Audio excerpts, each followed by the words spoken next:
Good morning. I hope you're having a fantastic start to your morning. And I wanted to share a little bit about a book that we're reading currently. And if you want to join us, we're reading the book Extreme Ownership by Jocko Willink. It's Extreme Ownership by Jocko Willink. And I thought as we're going through this, we're actually going to review it closer to the end of December 21st.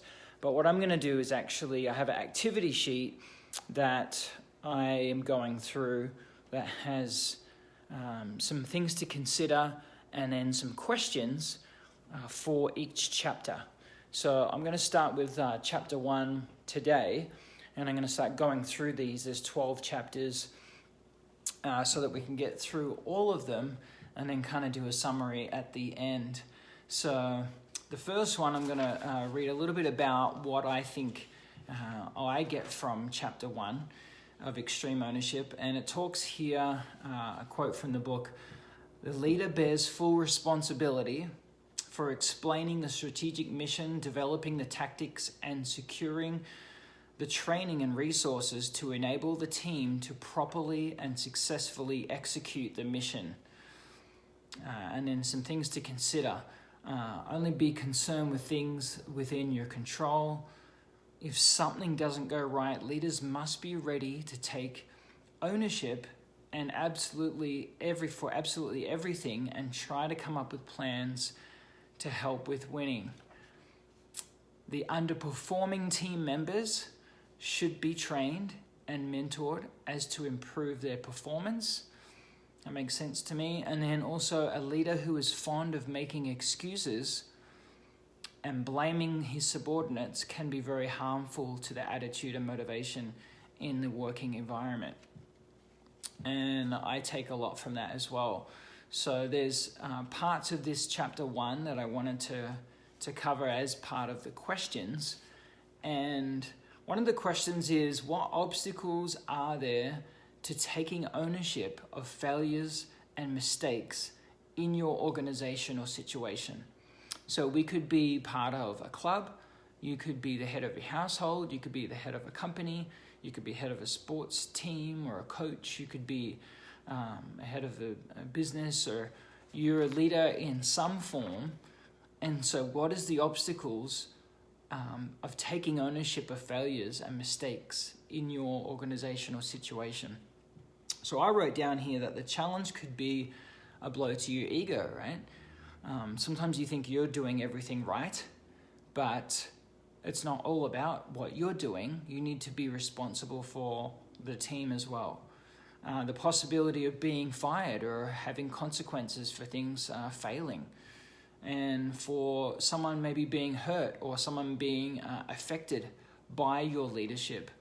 So there were some of the things that came to my mind when answering that question of what obstacles are there in taking ownership of failures and mistakes in your organization or situation as part of chapter 1. One of the other questions was, how do you go about looking for real, unbiased truth in your own leadership, in your own situation? So I'm looking at things like, how could I be more clear? How could I explain things to people where they're at, and not, maybe I have a lot of experience in something in particular and I'm talking to someone as they do. Talk to them where they're at, help them where they're at, to be supportive, right? To show support, not to be someone that's undermining.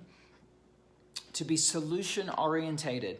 That's what I also thought was good, is that when a leader comes to you and helps you with solutions instead of the opposite and just telling you what you did wrong, I think that's really helpful to be solution orientated, to look for ways to improve myself, not just what happened with others, as well as the parts or solutions to different areas that didn't work out as we intended.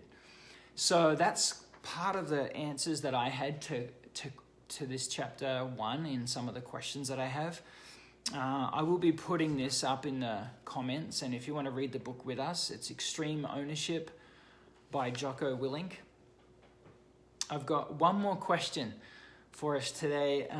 What are some tools we use and learn from failures, mistakes, and close calls? What are some of the tools that we use and learn from failures, mistakes, and close calls? Some of the tools, one of them is communication, to be clear, really good with your communication. I always look and see if the person can understand or repeat back to me what maybe it is we're explaining at the time, or asking them if it makes sense or if they have questions. One of them is to be team or project driven, not be driven by what the individual can do. If we're promoting like a team type or a project type atmosphere, that if we're all going to do it as a team, then that's definitely better. Helps us work together instead of being individually driven. Problem solving, I think, is a skill we all could continue to grow and learn in. Being involved in problem solving and looking to those problems, ways, thinking outside the box, coming up with ideas. Being humble and teachable as a leader, right? We don't know everything. We might know a lot, but we don't know everything. Being teachable, but also being assertive and passionate, because it's not about being walked over. It's not about being, oh, I don't know, or you tell me. It's more, this is the way that I'm leading this. If there's questions or if you have ideas, let's bring them up. They may be relevant. They might not be something you can implement, but making sure that we're assertive and passionate still in our leadership. And some things to kind of finish this off as far as this chapter 1, as part of chapter 1, Extreme Ownership by Jocko Willink. Don't make somebody do something, lead them to it. And how do we do that? How do we best lead? By taking ownership, by being responsible for all of it. Right? That's some of the things that I wrote down. Those that are in charge need to understand. They need to be clear with those that they're training. They need to make sure the training is available. They need to be supportive. They need to be held responsible for their part of the effort too. It's not just about the leader is going to take responsibility, but if there are continual failures on one part, we need to know how we can fix it. And if it can't get fixed, or that person's not stepping up, then maybe they're not in the right seat.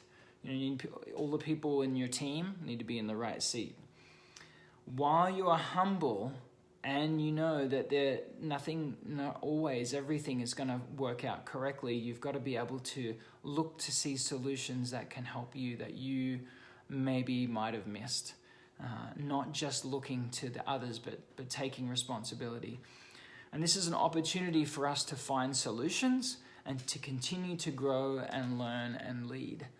So as we go through it, this is chapter 1 of 12 chapters of the book Extreme Ownership by Jocko Willink.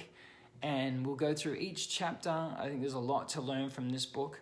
And I just wanted to share what I got from it. I want to see what you get from it as well. I'll put my comments I'll put my information in the comments, and then we'll go from there. So let's look at how we can have a little bit more ownership over our leadership.